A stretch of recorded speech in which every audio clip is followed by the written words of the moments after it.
they're finally recognizing that the system is truly the root cause of many of the problems. And so we all know it won't be a quick fix, but if it is at least recognized and starting to be addressed, I remain hopeful that we will see some improvements.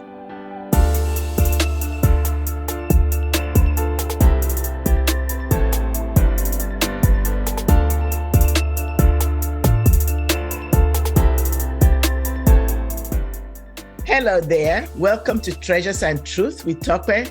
I'm excited that you're here. I'm your host, Dr. Tokwe Kiku.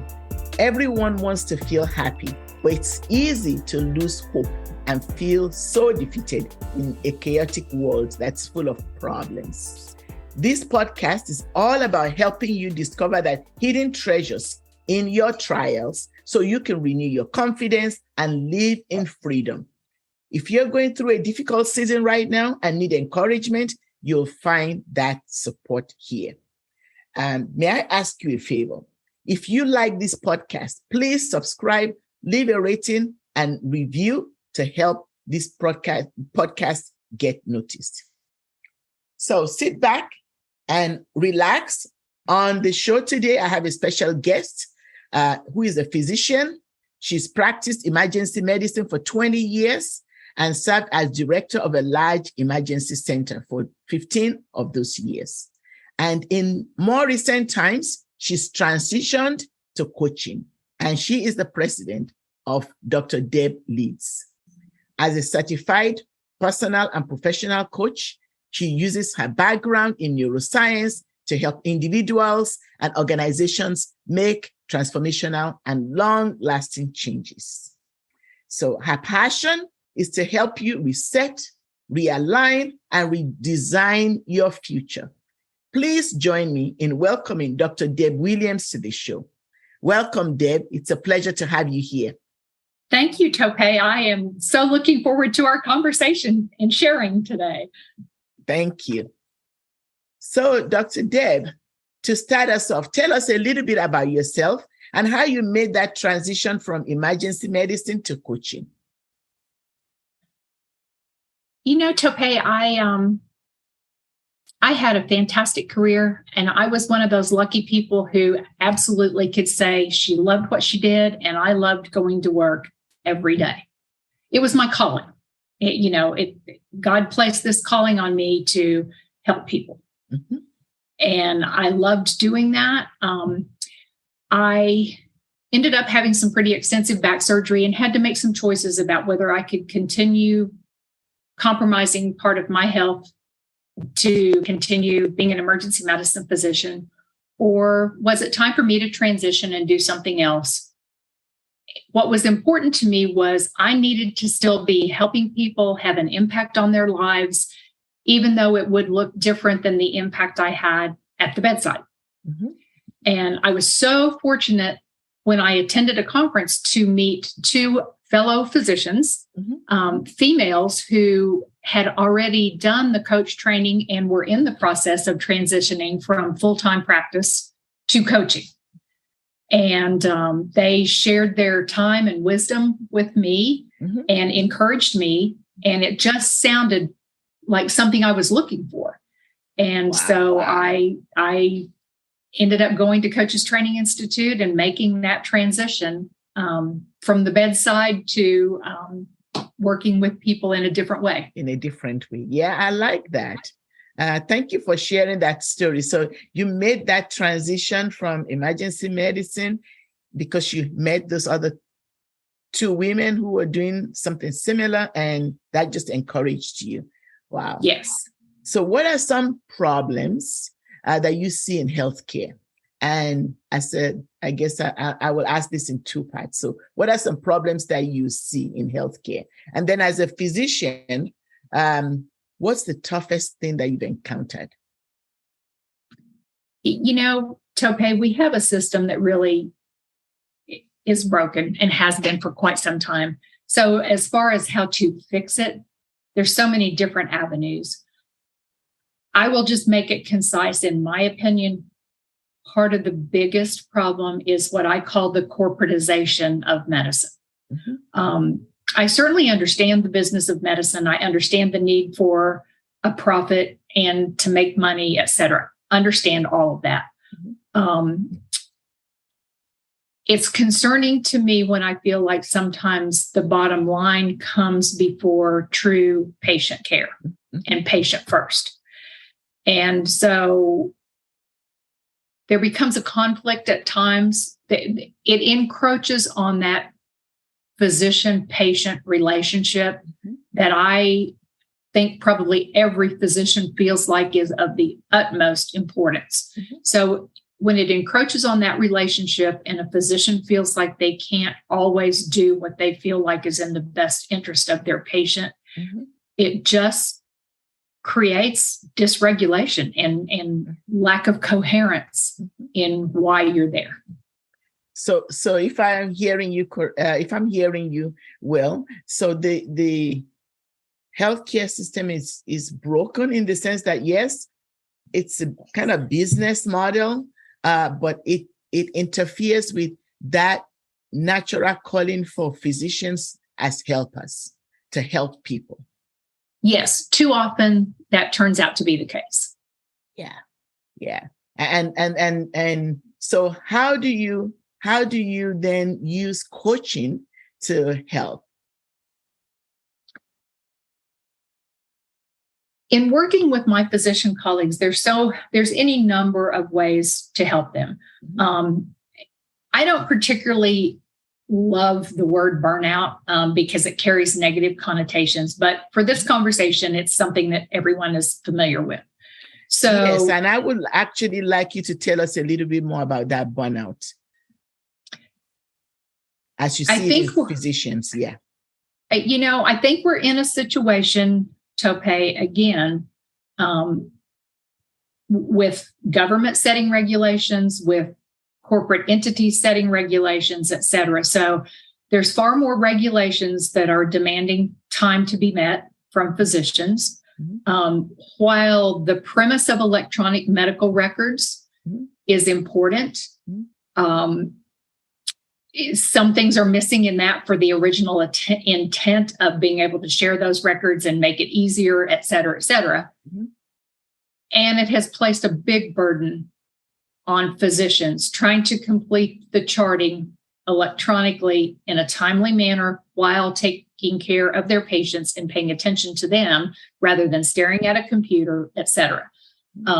So, the lack of autonomy or autonomy being dissipated, electronic medical records, do more with less, lack of appreciation, lack of their voice being heard or control over their work environment. I could go on and on, but those are some big items that just I work with my clients on. It gets frustrating. You spend 10, 12, 15 years in training only to be disregarded for your expertise and your hard work, et cetera. And so our term, at least in the emergency medicine world, it's moral injury. You can call it burnout, you can call it whatever. It's moral injury. So physicians have, I am familiar with that a little bit. So physicians spend many years in training, like you mentioned, 10 to 15 years in training. And then you have all this expertise, you acquired all this knowledge to be able to help people. But there are barriers. The system places barriers in the way of doing that. And in the end, while the system thinks it's doing good on the one hand, but it's causing harm and injury to the helpers. So the doctors are ending up getting burned out. And I assume that I would imagine that makes them to quit or to look for other options because this is no longer viable. I've seen many colleagues, and I work with coaching clients about, do I stay or do I go? That's how frustrated and disappointed they are. And so I've worked with many that if there was any question in their mind about how much longer they were going to practice or whatever, they go. They've chosen the option to leave the profession. Others, much younger, are still looking at alternative ways they can use their education and expertise aside from direct patient care. Wow. That is somewhat disheartening. So if they've spent all these years in training and they're now not able to use it and they're having to leave, how can we remedy this? Because long term, I mean, in the short term, as people leave, that means there's a shortage. Those people are no longer in the medical system to be able to care for those patients. So what do you think is a remedy? I think one thing that is very encouraging, Tope, is the National Academy of Medicine, or NAM, has joined forces with numerous, physicians, nursing, a big conglomerate, and they are recognizing the drawbacks to each sector. The nurses are overwhelmed in dealing with electronic records and everything as well. It's not just physicians, radiology techs, everyone. So I have great hope that NAM is identifying the culture that has to be changed and the system changes that have to occur, because that's where it starts. Staffing has to be appropriate. It is a big issue. The electronic medical records have to be streamlined. They have to be user-friendly. And possibly you have a scribe for everyone who is using them. So that person does the data input, and it still leaves the expertise and the highly trained people to do what they were trained to do. So those are two things that I can think of, but they're finally recognizing that the system is truly the root cause of many of the problems. And so we all know it won't be a quick fix, but if it is at least recognized and starting to be addressed, I remain hopeful that we will see some improvements. Oh, thank you for that hope. We need hope. So if you're a professional, if you're in the medical profession and you're experiencing burnout, what Dr. Deb is telling us is don't stay silent. You have a voice, get help. There's help out there. There are people like Dr. Deb who have been on the other end and are now on the other side and are willing to help coach others and help them look at possibilities and options. So there is hope. There is hope. So Dr. Deb, thank you for that insight that you provided on how even the Medical Association is involved in looking for solutions, how they're now aware of these problems and are willing to come alongside of the different groups in the medical field to remedy some of these things that you've raised today. So how do you help professionals to address generational differences in the workplace? One of the tools that I know that you use a lot is HeartMath. So if you can tell us a little bit more about that. Just briefly, Tope, HeartMath really, I could go on for an entire hour about HeartMath, but the HeartMath Institute has been in existence for several years and does significant research in regards to heart rate variability and how that affects the entire rest of our body. They've done extensive research along these lines with trauma victims, PTSD, and children that have experienced trauma growing up. And they have now expanded into using this for pet and equine therapy.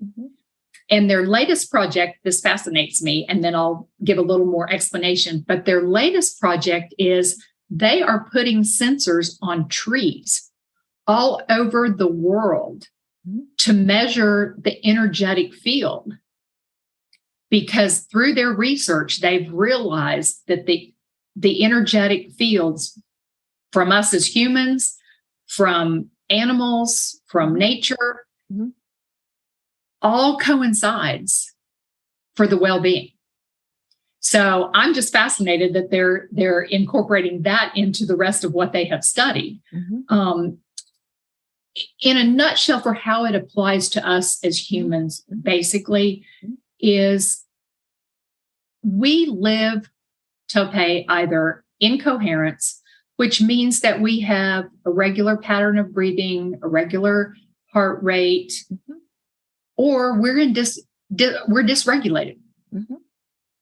We're breathing fast and shallow. Our heart rate is jumping all over the place and fast and pausing. And what happens when we're in that dysregulated state is that we can't think clearly. We don't sleep well. Nothing integrates. And our heart sends messages to our mind that sends messages to the rest of our body. So it's all about that regulating and integrating heart, mind, body, spirit. You can't separate them. Wow, that's a neat concept. So regulating the heart, mind, body, spirit. So what's going on in the mind is affecting the body. It's affecting the whole system. There's a phrase I love that I picked up, and I don't remember. I would give credit, but I don't remember who said this. Yeah. But it's the mind thinks, the heart knows. I like that. The mind thinks, the heart knows.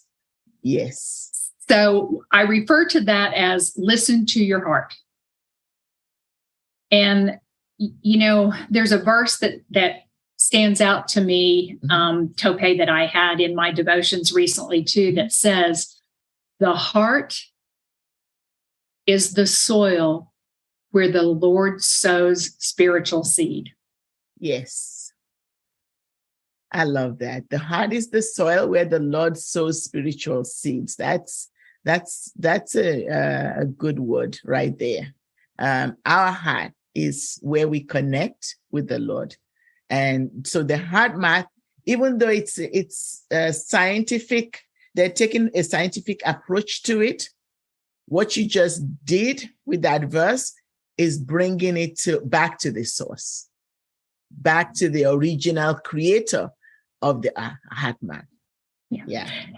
And just to kind of summarize it, the thing I love the best about it, Tope, there's several different ways to use heart math, but I will just mention one for the sake of time right now. But it's just called quick coherence. Okay. And this is where you can use this anywhere at any time. So it can last for longer. It can last for 30 seconds or 1 minute. And honestly, it's just, if it's easy, I invite people to close their eyes if they want to, but if they don't, that's fine. If you're sitting in a meeting and you're getting angry or frustrated or whatever, and you just need to come back to coherence, you take deep breaths in and out, 3 or 4, until you feel yourself calming down, your heart rate is slowing down, whatever's going on, you notice those emotions. And then after you get the breathing regulated, you connect to your heart. You imagine that you are breathing in and out of your heart. And while you're doing that, once you connect to your heart, then you think of something or someone that you are so grateful for. And so it brings that feeling of gratefulness and appreciation, which we all know there's so many studies about the positive impact of being grateful. Yes. And so there you have, right there in 1 minute, you've grounded yourself. You've changed your perspective if you were dysregulated, and you can move forward with more clarity in your mind. Wow. Dr. Deb, you just shared a really neat tool with our listeners. So I would imagine this would help someone who's dealing with anxiety as well. not just burnout. Anytime Absolutely. we feel dysregulated, right? Or people who get nervous public speaking and they're getting ready to go into a meeting or in front of an audience or whatever. I do this 30 seconds. I have now started this habit, or it's in place. I do this before every coaching client because it clears my mind and it grounds me so I am fully present with that client. Wow. Thank you for sharing that. That's a really neat tool.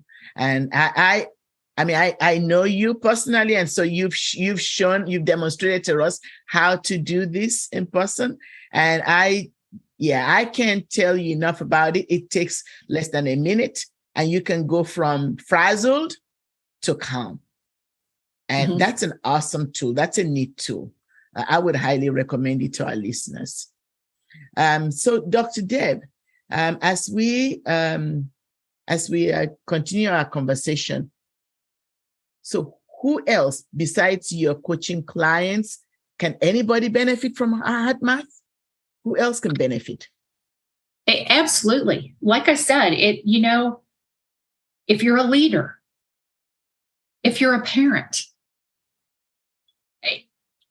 any role in life, we all get triggered. Yeah. And if we just take a minute and think about who do I want to be right now, before we yell at our children, before we're dictating to somebody about doing something wrong at work and the project didn't work and this and that. If we take that 30 seconds or 1 minute, we have to be aware that we're triggered. And then we ask ourselves that question, who do I want to be in this moment? And start the exercise. You're able to catch it. You're proactive. You're able to catch it before it gets completely out of control and you are screaming and yelling, or you're storming out of the room, or you are accusing someone, or you're making false assumptions about something. It's just that stop for a moment.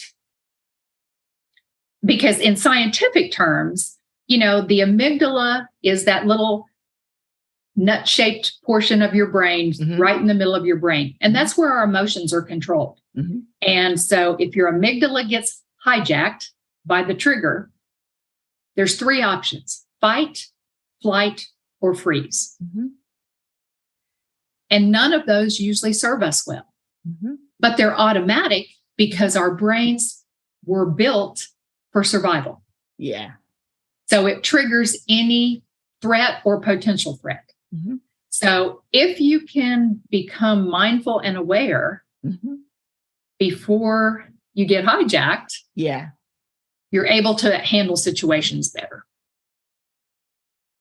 So, Dr. Deb, what I just had you say is, before the train leaves the station, before that train leaves the station, before you get hijacked, calm yourself. Heart Math can help to bring calm before that train leaves the station. Absolutely. And, like I said, Tope, there's several different ways. There's 4 or 5 different ways. Another quick way I would say is, if you feel like you're stuck with something, just that you are stuck. So if you write that down and then you go through the steps,